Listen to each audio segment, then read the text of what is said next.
Good morning, good afternoon, good evening, or good night. This is something new we're doing on Ian Zev's Life.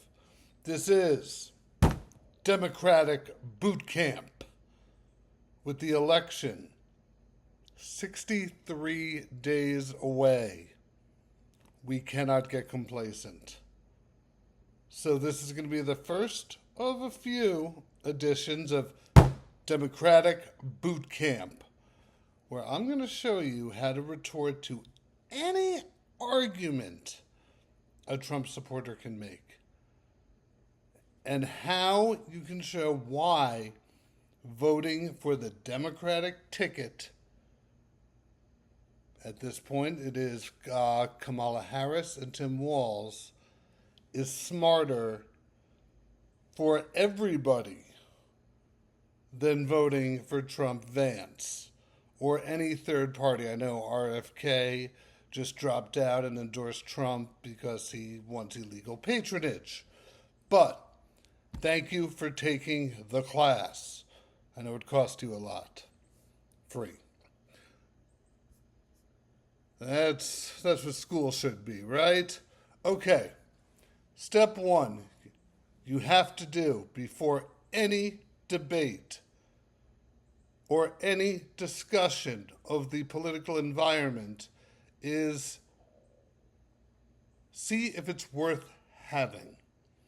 See if the person you are about to discuss, debate, try to convince is someone who's movable, or are you just getting sucked into an argument? Now, I'm the king of getting sucked into an argument, but we don't have time for that. If you have a hardcore MAGA person, you are not going to change their mind. I'm sorry. I repeat, if you have a hardcore MAGA person, all it's going to do is be, you're going to say a bunch of smart stuff, and they're going to say, ended with, where'd you hear that? CNN? So don't waste your time, unless, so as a caveat, you think there's a third party or somebody else who may overhear it, who could be swayed and or convinced. Next, there's a lot of issues and there's a lot of nuances, but there's a lifeline if you get lost, because I've realized people aren't nerds like me and don't study this all the time. The lifeline is, if you get lost, if you forget the point you want to make, January 6th and his arrests. And this can also serve a dual purpose.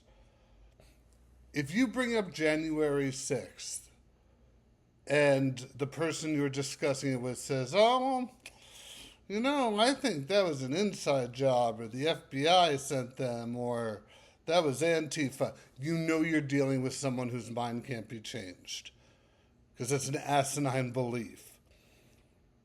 Some of the most hardcore Trump supporters can come off as the nicest person.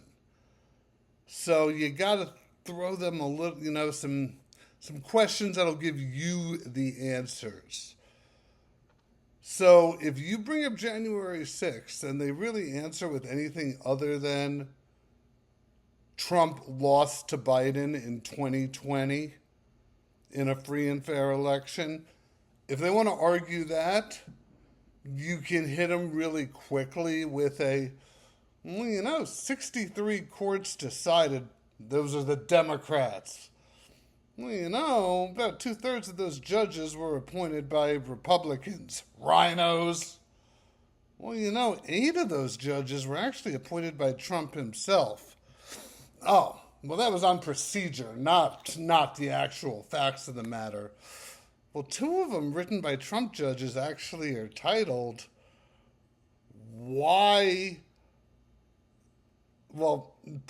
titled or put in there, I don't want to be inaccurate, in their decision, why this isn't a procedural decision.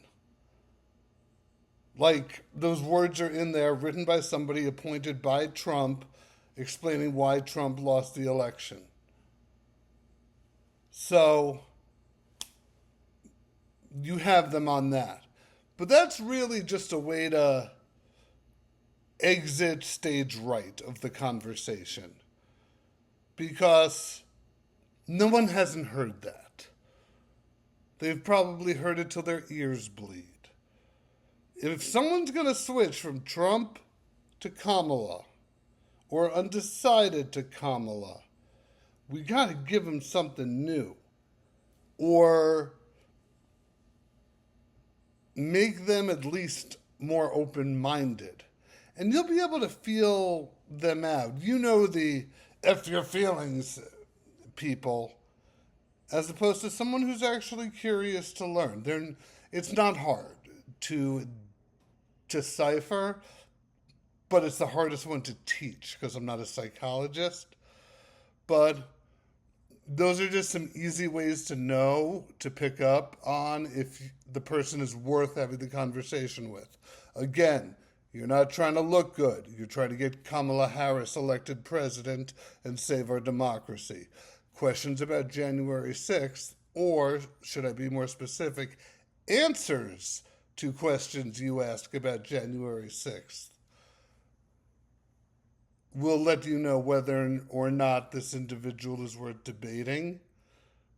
And I'm not talking about their worth as a person, just is having a conversation about the election the best use of your time right now?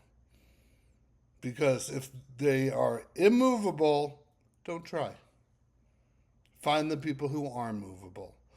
That was a problem I had in 2016. I tried to make never Hillary people vote Hillary. It wasn't going to happen. I had to come to terms with that. Okay. Next you'll get, and you will, the overarching, look how bad everything is. And Kamala's in office.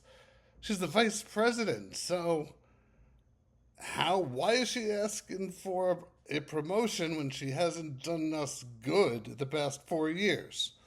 Okay. This is where you set up and knock down at the same time to move on. It's fun. First, you say, the conversation has to be respectful. The second it starts, F you, you've lost. You have to keep it respectful. And if you're teaching someone new, something new, teach them. Don't tell them or talk down to them or try to make yourself seem smarter. And I have this problem because I have a way about me that people sometimes think can be, like I'm talking down to them. It's unintentional, but now that I'm aware of it, I do it less. Okay? So she was the vice president. Be like, okay. And maybe you even pull out your phone, if you want, and pull up a picture of a man named John Nance Garner. Do you know who that is? I doubt it. He was FDR's second vice president. And he went on record as saying, the office of the vice presidency is not worth a warm cup of piss. That's a direct quote by somebody who, had he not said that, would have been president, because FDR would have ended up running with Garner, not Truman. That's a story for a different day. But you can say, you really can't make that equivalency, because the vice president is a really weak job. It only becomes important if the president resigns or is impeached and removed or passes away. But other than that, VP, I mean, in a major television show, House of Cards, season 1, the vice president willingly just says, here you go, I'm going to go back to being in the Senate. Spoiler. No. But don't let people exaggerate the power of the vice presidency because it's small. It really is. So temper expectations, and then you're going to show them how every single measurable commodity the past 4 years were better than the 4 years under Trump. Okay? President Trump. Show him respect. Say, former President Trump. Don't do your best to make it not seem personal. And I know democracy is personal to me. It's personal to you. But it's probably just as personal to the person you're talking about who maybe is looking for a reason to not vote for Trump, but hasn't gotten one yet, and you're going to be the one to give it to them. Okay, let's talk about a few substantive things, and then I'll wrap it up because I don't want to make these that long. First, gas. That's a lot of people go to because they're hurting at the pumps. You have to meet them where they're at. Yes, gas is more expensive. I agree. And then, you'll look silly if you try to deny truths. And we're Democrats. We're better than that. So just be like, you know what? I agree. Because, numbers are numbers. But then, however, and say however, don't say but. It's a more peaceful word. However, the rationale's a little different. And actually, in America, gas prices have gone up at a slower rate post-COVID than any other industrialized nation. Really? Oh, yeah. Did you hear about Europe? They're up over 50, 60%. We're not. But the pandemic, and you bring the pandemic up first, because they're going to wait to say, but Trump had to deal with the pandemic, which I'm going to just show you how to deal with. But you bring it up first. Be like, yeah, the pandemic, you went from nobody driving and the roads are just bare to everyone's driving. And when you have that go from nothing to a million miles an hour, I'm just exaggerating here, there's going to be shock resistance.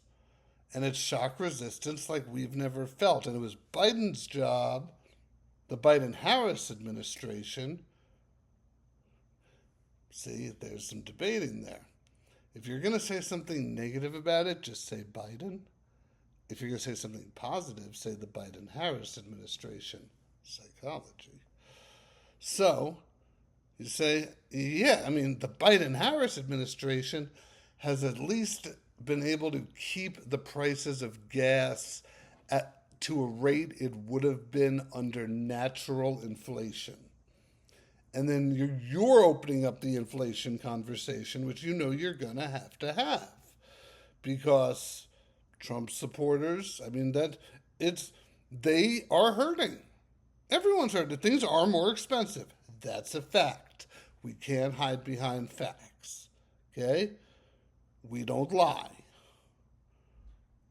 So, but just use any European nation as a module of comparison and percentages. We're blowing them away. What's the only difference there? Well, other than OPEC and all that, is the leader. And then say the Biden-Harris administration. Wording is so key. And then you've opened up the conversation about inflation because they're waiting to have it. Trust me. Okay? You can have a three-pronged argument here. First is, in order to keep people going, we got the average American got 2 checks under Trump, 1 check under Biden.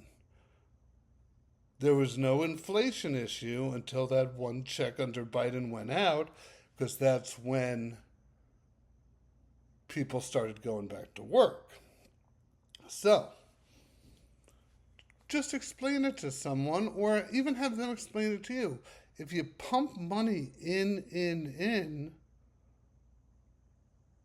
there's going to be a elastic effect, and eventually it's going to bounce back.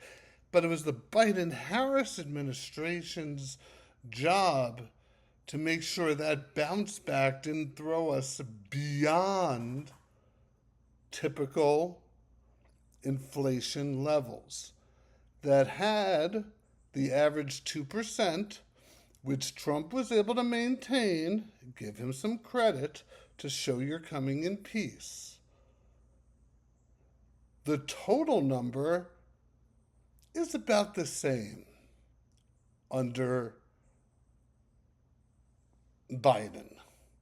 And in fact, the Biden-Harris administration were able to make sure that it didn't bounce back beyond what it would have been had it not been its regular 2% per year.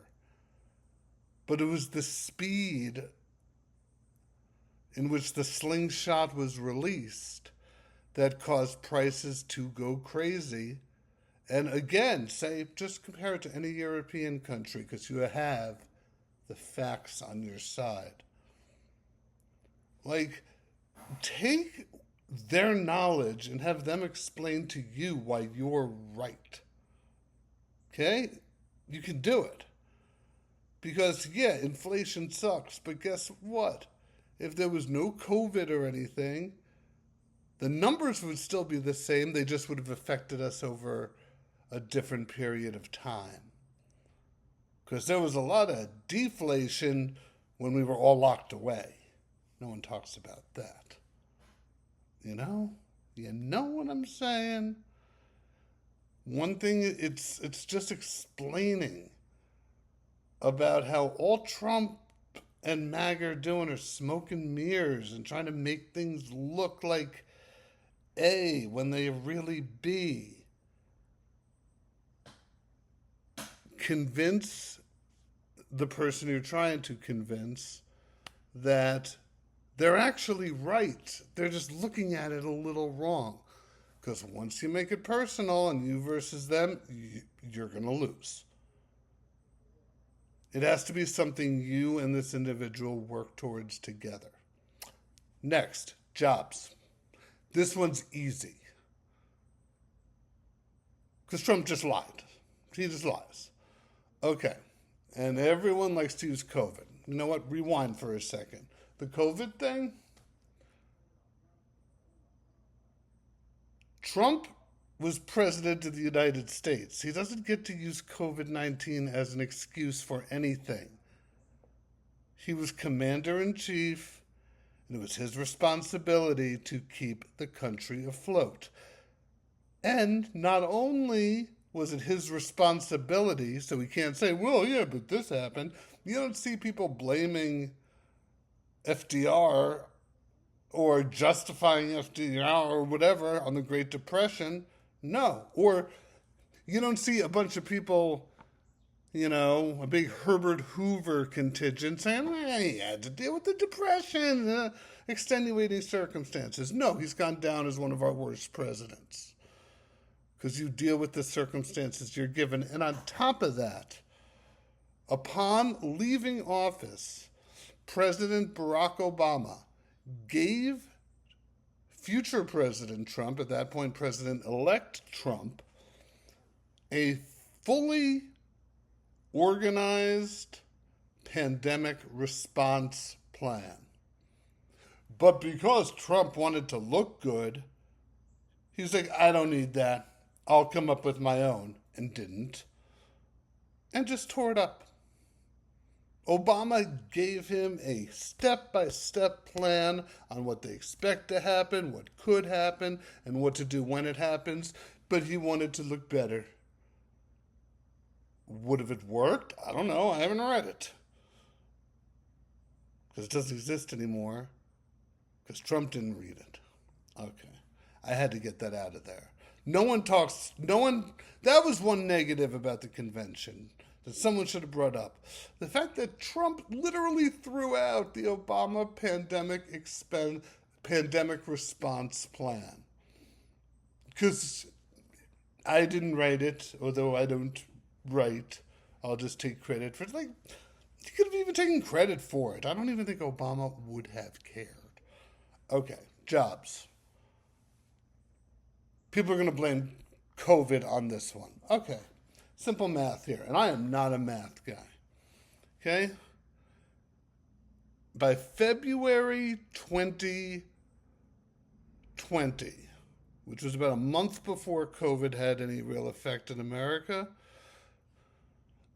the Trump administration had created 6.4 million jobs. Okay? By the time they left, they had lost 2.7 million jobs. So that's a swing of 11.1 million, I think. 6.4, no, 9.1 million, okay? So let's just say COVID never happened. I'm going to assume Trump leaves office having created 9.1 million jobs, because that's what the numbers tell me by the National Institute of Employment. As of today, the Biden-Harris administration have created 13.2 million new jobs. So giving Trump every benefit of the doubt and giving him a full 4 years of good economic prosperity and no COVID, but cutting Biden off today, so not giving him a full 4 years, Biden, in this hypothetical world where Trump has every advantage, Biden still beats him. The Biden-Harris administration still beats him. And those are numbers. Like, a good thing about numbers is people can't argue them, and if they do, they end up looking really silly unless you lie. If you lie and just start making up numbers, I can't help you. Because that's, nope. But look, however, I don't think COVID's an excuse for anything because it's the job he took and threw out the cliff notes. So, if you ask me, the Biden-Harris administration gets credit for everything. Every job recovered from COVID or created new. But even without COVID, we still have record job creation. And then you can expand it. You can say, a lot of this does become personalities. Let's take Trump and Biden out of the equation and just look at the Republican and Democratic philosophy since, and you can pretend you're thinking, the end of the Cold War, which was in 1989. Okay, it gives a nice amount of time. And yes, I got this stat right from the convention, but I fact-checked it. Since the end of the Cold War, roughly 51 million new jobs have been created. Under a Democratic administration, 50 million. Under a Republican, 1 million. I know. And that way you can actually pull the Trump personality out of it and just say, we're talking about Republican financial principles versus Democratic financial principles. That might hit people a little differently who are just very loyal to the cult of personality when they hear it described without the names. Because you're going over a lot of presidents, Republican and Democrat in that time frame, and you're not limiting it to Trump versus the Biden-Harris administration. Next, crime. Again, Trump has done he's presented the truth in a way that's made it a lie. Has crime gone down? Just answering that question as a yes or no, crime went down faster under Trump. But you got to give yourself room to explain. However, violent crime, and then define the word violent because it's defined differently than you would think violent. Violent in the federal criminal interpretation is just where somebody purports to be a victim, whether it be academic, whether it be theft, whether I agree, let's say I were to just grab someone's wallet and take their money, but no one got physically hurt, that would still be deemed a violent crime. So yes, jaywalking has gone up. Make a joke out of it. Yes, jaywalking, those numbers, they're insane. But violent crime, now keep in mind, violent is under this definition, anything where there's someone who purports to be a victim is down. What do you think? And I hate it when people do that to me. Well, when they say, oh, guess a random number, you have no idea. But they do it. And they'll probably say 5% maybe. They'll try to lowball it so they could justify it further. Be like, no, 44%. Violent crime is down 44% under Trump versus the Biden-Harris administration. Then, and just say, I'm going to put some links to some websites with these numbers. These are vetted, accurate numbers. I would never ask you to make something up. Just one last point I'm going to make today is they may argue about the family, but the family, all this woke stuff. Blah, blah, blah. Now, this for me personally, I can be like, yeah, you know what? I'm not really a woke person, I'll listen to a musician who probably I don't agree with anything they do. You can imply Michael Jackson, R. Kelly, or something. Be like, yeah, I'm not really down with this woke stuff. But what I am down with is letting people live the life that they feel the best living, as long as it doesn't intrude on anybody else's. So, nobody, and then point out that nobody has ever told a kid they can't pray in school. And prayer is supposed to be something you could do anytime, any place. God's always listening, right? No one's ever been suspended for praying. And it's something you could do anytime, any place. See how the Republicans manipulate? They took prayer out of school. No, they didn't. They took forced prayer out of school. You can pray anytime you want. And the family unit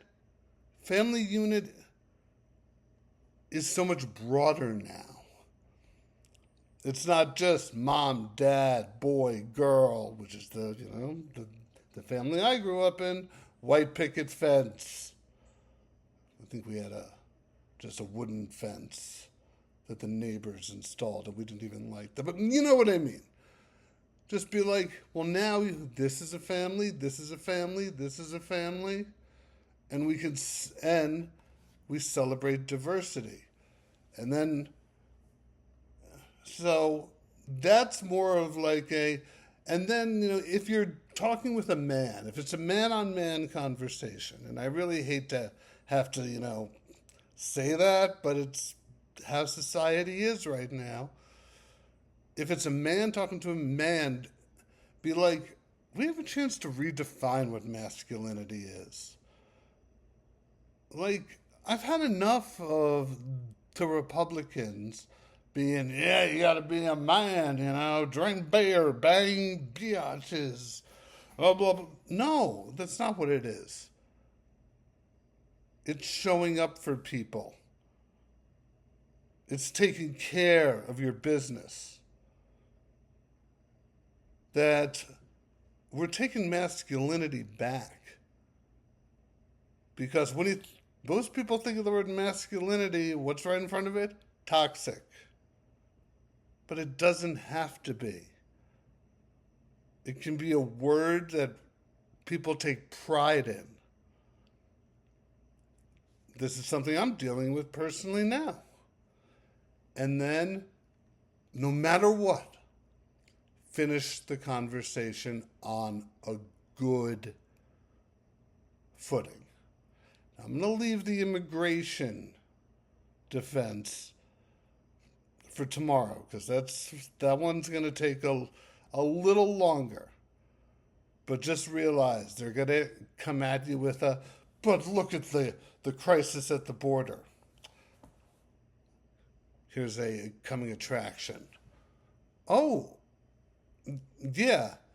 Didn't the Republicans write a bill and the Democrats were willing to vote for that could have helped with the border that Speaker Mike Johnson didn't present because Trump told him not to, although Trump and his boy Jay Langford, one of the most conservative congressmen, wrote together? That's a little coming attraction, but with immigration is how we make Trump look like a hypocrite. We are electing Kamala Harris, and it's going to be historical. The first woman and woman of color elected president. And you know what? Fall on that. The Republicans will want to be like, who cares? As long, the one person in the room most qualified should get the job, blah, blah, blah, blah, blah. Okay. It still means something for this country. It's still a barrier. And it's still something that white men, like myself, pretty pasty white here, can be proud of his country when they break that barrier. On that note, I'll be back tomorrow or the next day with Democratic Boot Camp number 2. Take care.